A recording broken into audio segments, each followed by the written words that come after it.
Somewhere on the Nullarbor Plain, in the middle of the Australian night, a chef is plating a 3-course dinner in a kitchen that is moving. He loaded everything he would need for the next 4 days in Adelaide. Every ingredient, every backup ingredient, every contingency. Because there is no delivery service on the Nullarbor and no way to fix a missed order once the train leaves the station. Outside the window, there is nothing. No trees, no roads, no lights, no phone signal. Just the Nullarbor, which is named after the Latin for no trees, living up to its name in every direction for hundreds of kilometers. The chef has been on this train for 2 days. He has 2 more to go. Here is the question almost nobody thinks to ask about one of the world's great train journeys. What does it actually take to run a full-service restaurant, maintain a half-mile of rolling hotel, and keep everything functioning in the most remote stretch of railway on the planet? The answer involves a ghost town with 4 residents, a world record that has stood for over a century, and a team of people who live together for 4 days in a way that most hotel workers never do. Here is where it starts. The Indian Pacific runs 4,352 kilometers between Sydney's Central Station and East Perth Terminal, crossing Australia from the Pacific coast to the Indian Ocean in approximately 65 hours. It does this twice a week in each direction, carrying passengers across 4 states and 2 time zones in a train that is 774 meters long, roughly half a mile from end to end, 30 carriages, and staffed by a crew whose structure is unlike any long-distance train in this series. Every member of the Indian Pacific service crew is based in Adelaide. Not in Sydney, not in Perth. Adelaide, the city roughly halfway along the route. The train manager for each journey recruits and manages their own team. 4 chefs, a hospitality crew who handle the cabins, the lounge car and the dining service, and a technical team responsible for the mechanical systems of a rolling village. When the train reaches Adelaide from Sydney, that crew steps off and a fresh crew boards for the crossing to Perth. For the departing crew, the journey is over. For the boarding crew, 4 days of the most remote railway on the continent are just beginning. The people who showed you the Blue Mountains will be home long before you see the Nullarbor. What does not change is the way the crew lives together for the duration of their segment. A train manager who has worked these routes for years described it directly. As a family unit, the crew works, eats, sleeps, and plays together. In the crew accommodation carriages at the rear of the train, separated from the passenger area, this is literally true. They share a crew mess. They sleep in shifts in crew bunks. They see each other constantly for 4 days in a space from which there is no exit until the other side of the continent. But the structure of the crew tells only part of the story. The crew bunks sit at the rear of the consist, beyond the passenger carriages. They are not large. The train was designed to carry passengers in comfort, and the crew quarters reflect the practical logic of a vessel where space is finite. A cabin attendant, who has spent a day turning down 40 passenger beds, comes back to a bunk narrower than the ones she just made up for other people.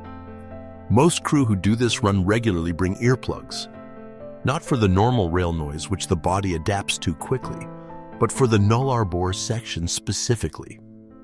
The track across the limestone plateau does not absorb vibration the way the rest of the route does. And the roughness that comes with it is something experienced crew describe as different in kind, not just degree. The chef keeps his earplugs in the chest pocket of his whites. After enough crossings, he reaches for them automatically before the train crosses into South Australia. The same way he automatically double-checks his larder against the passenger count in Adelaide. Both are habits born from learning, on a route that has very little tolerance for forgetting. That preparation is the only thing that gives you any control at all. Sleep on the Indian Pacific for the crew is shorter than for the passengers, more broken than they would prefer, and governed by when the next service starts rather than by how long they have been awake. They adapt to this the same way crew on every long train adapt, by learning to rest in intervals, by sleeping when the work allows it, by accepting that the train's schedule is the only schedule that matters. The kitchen operates on a different kind of schedule entirely. 4 chefs run the Indian Pacific's kitchen for the Adelaide to Perth or Perth to Adelaide segment. They produce breakfast, lunch, and dinner for the full passenger complement. Multiple sittings per meal, every service a 3-course affair served on linen tablecloths in a dining car that sways with the track. The kitchen itself sits near the center of the train's 774-meter length, which means the people carrying hot plates to the dining car are walking through a moving corridor that shifts direction with every track imperfection on the plane. Everything the kitchen will use for the segment is loaded in Adelaide. There is no resupply on the Nullarbor. The chef who has done this crossing 20 or 30 times has a system for it that has become second nature. Inventory confirmed before departure. Menus planned around the exact passenger count. Nothing left to chance because chance has no remedy out here. The chef who gets it wrong in Adelaide lives with that mistake for 4 days. The one who gets it right barely thinks about it. It is simply the discipline of working somewhere that does not forgive improvisation. The only stop on the Nullarbor itself is Quirk, a ghost town that sits on the longest straight section of railway in the world and serves as the sole place between Adelaide and Kalgoorlie where passengers can step off. The Indian Pacific stops here long enough for the locomotive to refuel. Quirk once had 50 railway employees, a hospital, a school, a swimming pool. It now has 4 permanent residents. The chef uses the Quirk stop to confirm what the segment still has ahead, a checkpoint that requires no resupply but marks the midpoint of the crossing, the moment where the math shifts from how much he has used to how much he has left.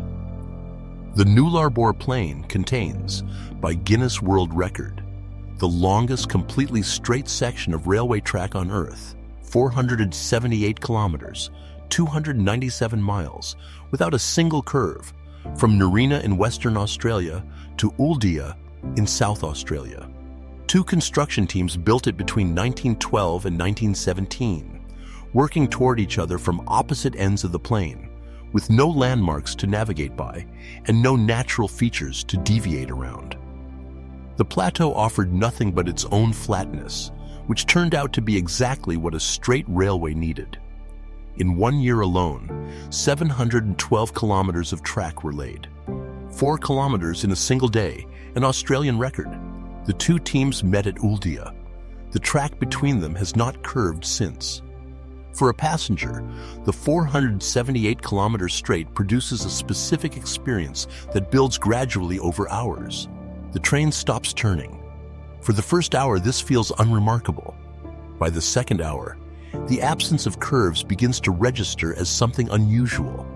By the 6th or 7th hour, the window shows a horizon that never changes angle, a vanishing point that stays exactly where it has always been, a landscape that does not reveal anything new, no matter how long you watch it. Some passengers find this meditative. Some find it genuinely disorienting, as if the usual cues that tell the body where it is have stopped working. The chef, who has crossed it enough times to stop registering it consciously, finds it the most predictable section of the run. The track is stable, the kitchen is stable, and the service he has planned around 4 days of precision has entered the stretch where the only variable is time. Australia's east to west crossing involves time zones that do not follow a simple pattern. Sydney operates on Australian Eastern Standard Time, 10 hours ahead of UTC.